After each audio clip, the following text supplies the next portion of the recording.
Good morning, everyone. Welcome into the SEC Morning Report. I am Blayne Gilmer. This is Southeastern 14, your home for daily SEC sports coverage.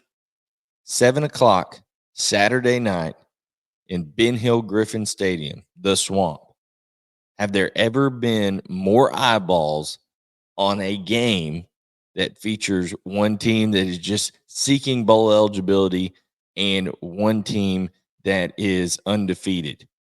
The Florida State Seminoles come in with everything out in front of them, with Tate Rodemaker taking over at quarterback for Jordan Travis, 11-0 on the year, looking to stay undefeated, number 5 in the college football playoff rankings. They got dropped one spot in favor of Washington.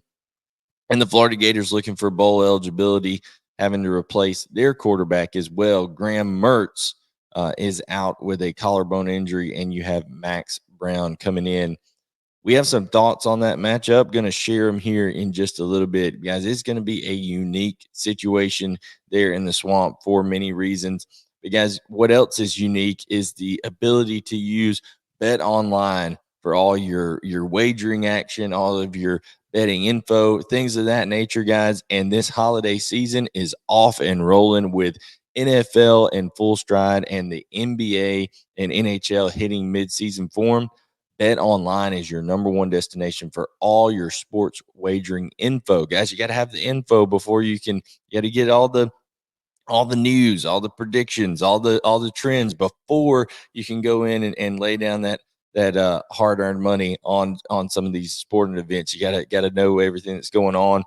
And they have up-to-minute wagering news, odds, trends, and predictions. Bet Online is the top spot for everything pro and amateur sports. Not just the big four, okay? Not just the big four major pro sports, but Bet Online has information at your fingertips with both desktop and mobile access at any time for almost any sport that there is. I don't know if they have pickleball on there yet, okay? I don't know if they got the professional pickleball league, but they got MMA.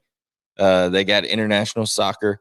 Head over to betonline.ag today and remember to use our promo code BELIEVE, that's BLEAV, all caps BLEAV, for your 50% welcome bonus on your first deposit. Bet Online, where the game starts. And as I mentioned, we're going to start talking here today about Florida State and Florida.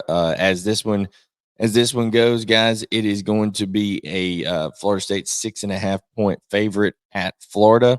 That was up, before the injuries to both quarterbacks. That was about 10-point favorite in favor of Florida State. So losing Jordan Travis is a big deal. And here's the thing. Tate Rodemaker has been around this program for a while. 4th year in the season, been in Mike Norvell's system. So, yes, there's some built-in advantages and stuff like that. He's not going to be, totally unfamiliar with things. And he has played in the past. He's came in at different times and relieved Jordan Travis. He's came in and helped when Jordan Travis has been hurt at different times before. However, this is a totally different situation because now you are coming in as the guy on the road with more expectations upon this program and more anticipation of what this program could do in just a couple of weeks than has been around Florida State in a long time. And how do you handle that, right? How do you handle the first start, especially in this impactful situation on the road? Listen, you look at a guy like Carson Beck at Georgia, right? He was in Georgia's system, 4th year guy coming in this year, and he got a chance to kind of cut his teeth as a starter, get his first start since high school against UT Martin. And he said he was about to throw up going out there in that game. And that was at home against an FCS school, one that didn't even really belong on the field with Georgia. And he had some butterflies. He had some issues. He had some struggles early on in that game. How does Tate Rodemaker handle the noise? How does he handle all of the anticipation of that fan base? How does he handle the expectations of that program, the way that Jordan Travis has led that team. There's a lot on Tate Rodemaker, and there's going to be all this coach speak all week from Mike Norvell and from all the players that, hey, Tate's just got to go out there and play, and he's just got to go out there, and he doesn't have to do any more than he can do. Just go out there and play the way he knows how to play, and that's fine. That's what everybody has to say, but it's a lot different. And I will say this: you got to give Florida credit defensively for playing more physical than I thought they would be able to play against Missouri, and that was on the road, the number 9 team in the country. They played physical defensively. Now they still gave up some big plays, and they've got to cut down on the explosives. But the thing about it is, you're going to have an opportunity with a young, in terms of playing experience, a young quarterback. It's going to come in a situation that he's never been in before. And how does that swamp crowd play against Tate Rodemaker's operating of that offense for Florida State? That'll be interesting. Now, the thing that Rodemaker has going for his advantage is he doesn't have to be perfect in this game, because he's got a couple of erasers on the outside, and Johnny Wilson and Keon Coleman, that if you just throw it up in their vicinity, a lot of times they're going to come down with the ball. They're going to make plays on 50-50 balls. So that's something that he's got to rely on. But the biggest question, I think, for Florida State and subsequently for Florida is what kind of an impact will the swamp crowd and also the aggressive defense of Armstrong for Florida have on Rodemaker in his first start this year. Florida is very aggressive on defense. They bring a lot of corner blitzes. You're going to see the nickel come a lot. I mean, they bring people from everywhere, and they're very aggressive. Now, they don't get home a lot, don't have a ton of sacks, but they're going to be bringing a lot of pressure, a lot of different looks to see what Tate Rodemaker can handle and how much him and those wide receivers will be on the same page, because there's an element of it too. There's timing, there's side adjustments, there's seeing hot routes, there's knowing, okay, when this guy is going to settle and avoid, when he's going to keep running. So there's a lot of elements and stuff that you have to take care of if you are Florida State on offense. Now, there's also questions about what is Florida State going to have to prepare for defensively because of Max Brown, a totally different type of quarterback than Graham Mertz. Now, Billy Napier may be, and the biggest question for Florida is, what if this is the most true form of Billy Napier that we will have been able to see during his entire tenure at Florida? What do I mean by that? Billy Napier with Levi Lewis at ULL, when he was at Louisiana Lafayette, he was able to use Levi Lewis in a lot of the zone read, zone bluff game, get a lot of heavy play action with just that quarterback action of really riding things down into the line, in the gut of that running back, and then being able to pull and pop, as Levi Lewis was a left-handed quarterback, Max Brown's right-handed. But we saw the flash of his athleticism against Missouri. Of course, Missouri having to adjust on the fly really for Max Brown there. But the thing that Florida State's going to try to do, they're going to try to get an extra hat in the box. They're going to try to play man coverage on the outside against guys like Trey Wilson, or like Ricky Pearsall, and try to prevent that Florida run game from hurting them. However, even with Anthony Richardson at times, when Billy Napier had him, they were not, gung-ho on doing a lot of quarterback run. They didn't want to get him hurt, didn't feel like they had a backup in the situation and things like that. Well, now, here's the deal. You got, Billy Napier's playing with house money. He's got to go out there. He's not supposed to beat Florida State anyways. You're trying to get bowl eligible, and now you have gotten rid of more of your pro-style type quarterback with a collarbone injury in Graham Mertz, and now you have a guy who's a dual threat type guy who's going to be very successful on different elements of quarterback run and the read game and things of that nature. Maybe even spring a couple of specific RPOs based off of those those runs. Also, some getting some more bootleg action and things like that going. I think you're going to see Billy Napier empty the bag in this one in terms of, okay, what can I do with an athletic quarterback?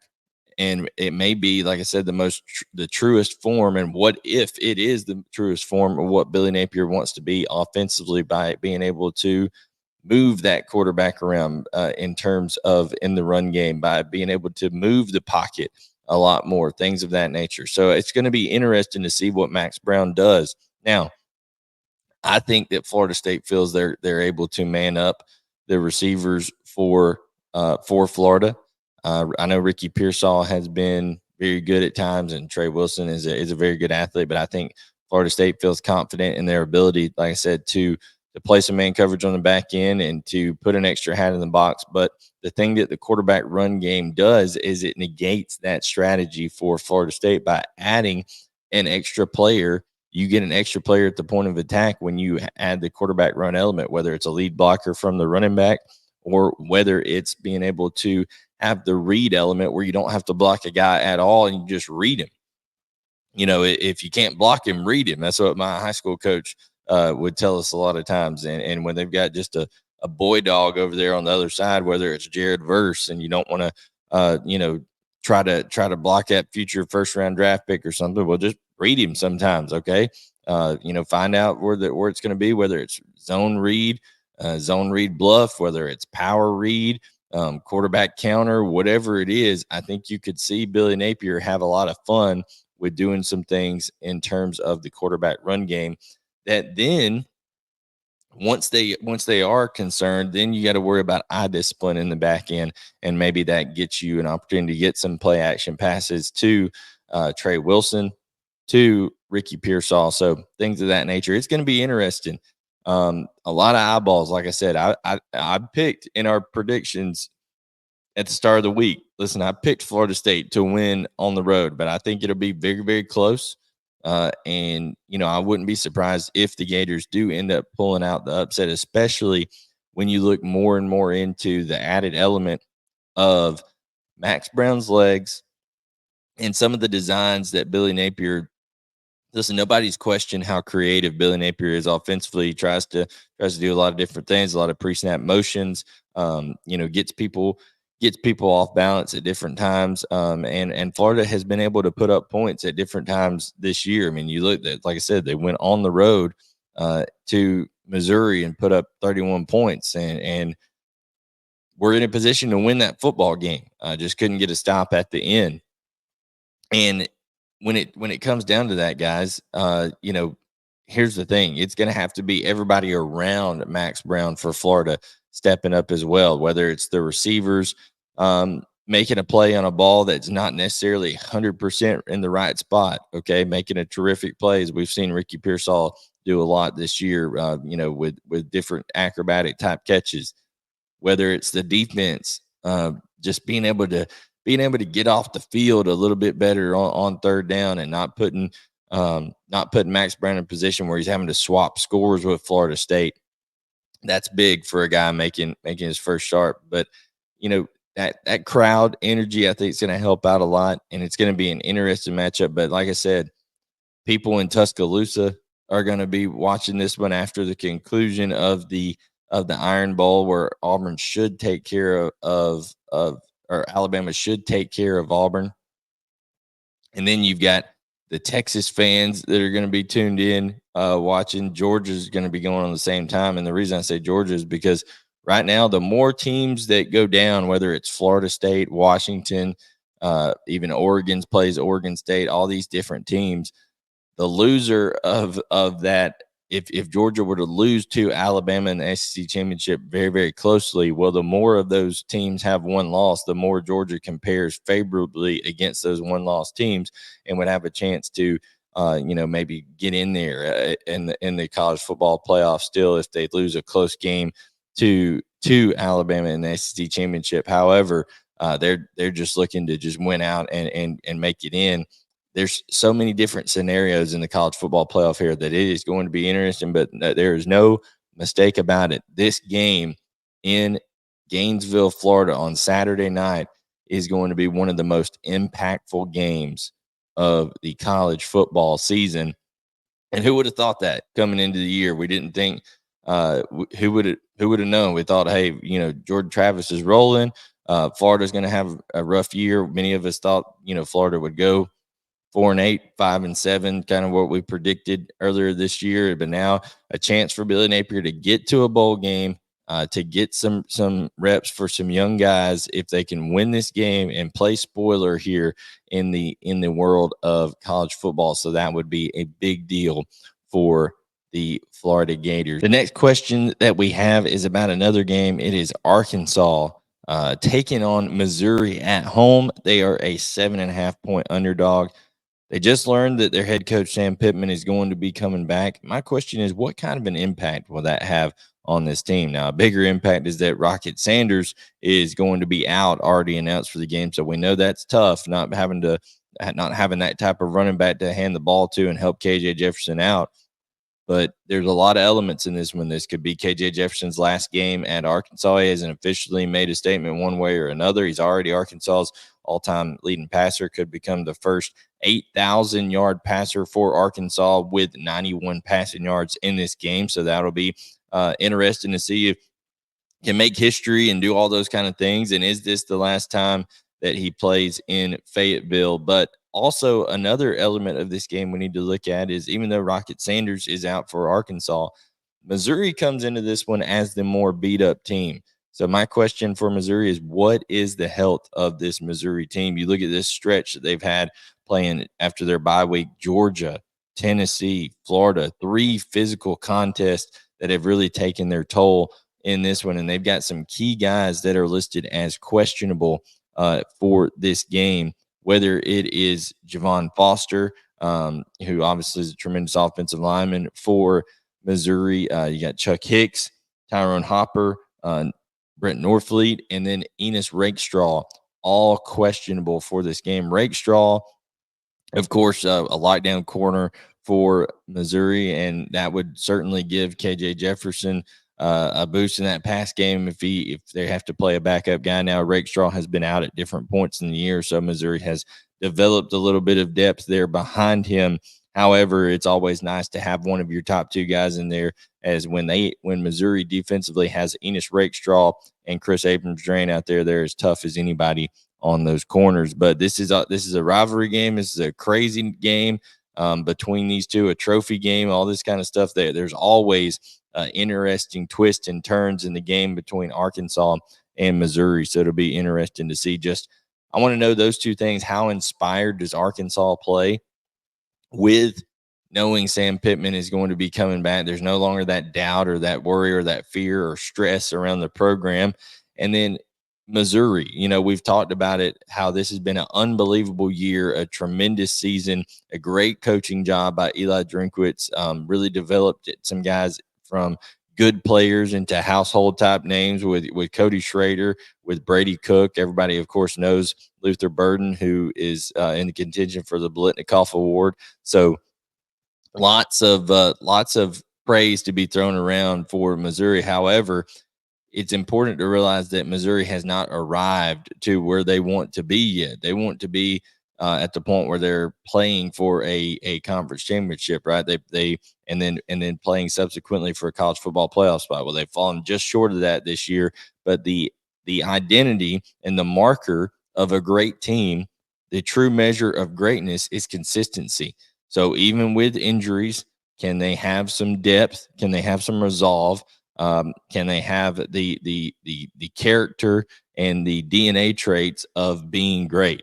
Can they come out and be consistent against an Arkansas team that they should beat? That's why Vegas thinks you're a 7.5-point favorite on the road, especially without Rocket Sanders over there for the Razorbacks. Now, I just want to know, how much can Sam Pittman, and potentially this being the last game, like I said, for guys like KJ Jefferson, guys like Hudson Clark, all of these guys over there for Arkansas that have a decision to make. It's going to be interesting to see just how inspired they play in what could be their last game for the Arkansas Razorbacks. And then, like I said, injuries are part of the game, and you have to overcome them if you're Missouri and find ways to have that depth behind the teams that are behind those guys, those starters that are the key players in those positions, and being able to come up with some kind of game plan that overcomes those key injuries,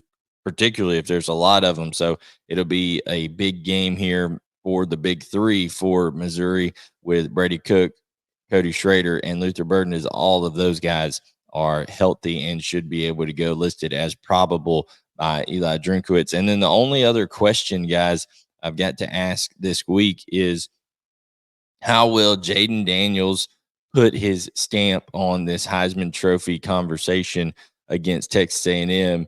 10.5-point favorites. They're going to be an early kick there. It's going to be 11 o'clock Central Time kick there, and he's got an opportunity in that early window to have people eyes on him.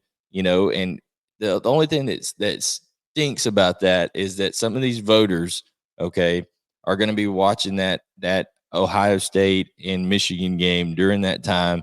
And the only thing that I hate about these Heisman Trophy voters is that a lot of times, guys, they're not even really paying attention to to all the games that they should be watching, and they watch more regionally, or just watch the big game in that window and things like that, and then they come back and they watch highlights and things of that nature. And I'm telling you, if you just do that with Jayden Daniels, even though his highlights are tremendous, it doesn't do justice for all that this guy does. I mean, even some of the routine plays for Jayden Daniels are spectacular in the way that he's able to escape, evade a rush, extend plays.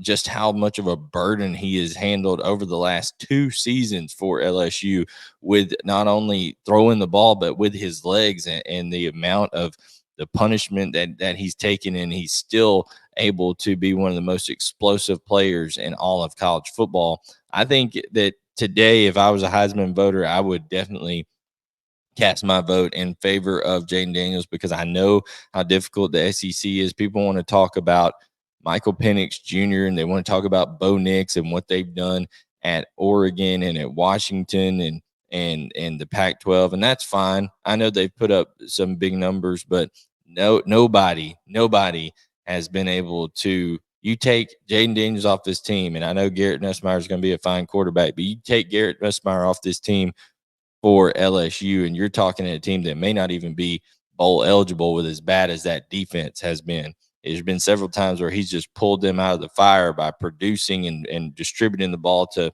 Malik Neighbors, to Kyron Lacey. He's definitely as important as any player in college football to his team. And I think overall, you would consider Jayden Daniels the best player in college football. And he's going to get a chance to prove that against a very, very good Texas A&M defense. For all the ills of that Texas A&M program, playing good defense and having talent on defense has typically not been one of them. So Jayden Daniels was a big opportunity. I do hope people will especially people that have that coveted Heisman vote. Now it's not as coveted as it used to be. There's 800, Heisman voters. It's a ton of them.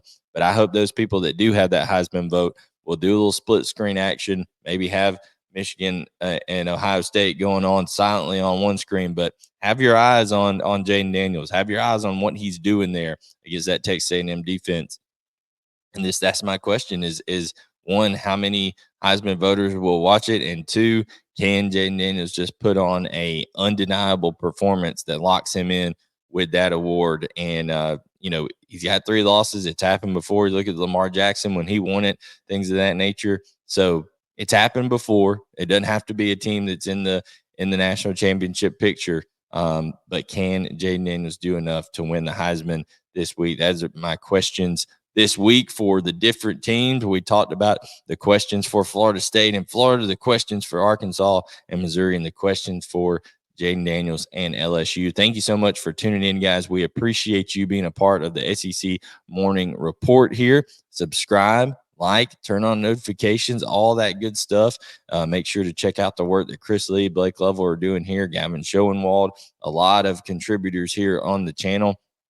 College basketball's up and running. Nobody does a better job of covering SEC basketball, I feel like, than Blake Lovell and the guys here, Max Barr, all the guys here on the channel. So thank you so much for tuning in. Like I said, I'm Blayne Gilmer, and we will catch you guys next time right here on Southeastern 14, your home for daily SEC sports.